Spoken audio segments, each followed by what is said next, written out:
গল্পের নাম শেষ ক্ষুধা। ঢাকার অদূরে একটি পুরনো হাসপাতাল, যার মর্গ সেকালের। 10 বছর আগে আগুনে পুড়ে অর্ধেক ধ্বংস হয়। কেউ বলে সেখানে একসময় এক সাইকো কাজ করত, যার মানসিক অবস্থা ছিল ভয়ঙ্কর। রাতে সে মৃতদেহ খেত।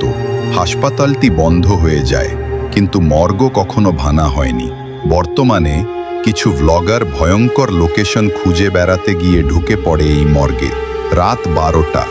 সেখানেই তারা দেখতে পায় এক অদ্ভুত বিষয়।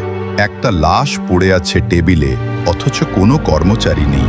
হঠাৎ ক্যামেরার লেন্সে ধরা পড়ে ছায়া মূর্তি, যে আস্তে আস্তে এসে লাশটা খেতে শুরু করে।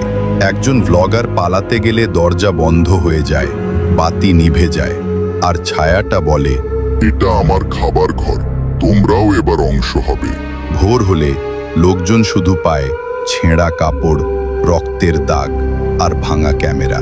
মর্গে এখনো কেউ ঢোকে না, কিন্তু প্রতিদিন সকালে নতুন আঁচড়ের দাগ দেখা যায় টেবিলের ওপর।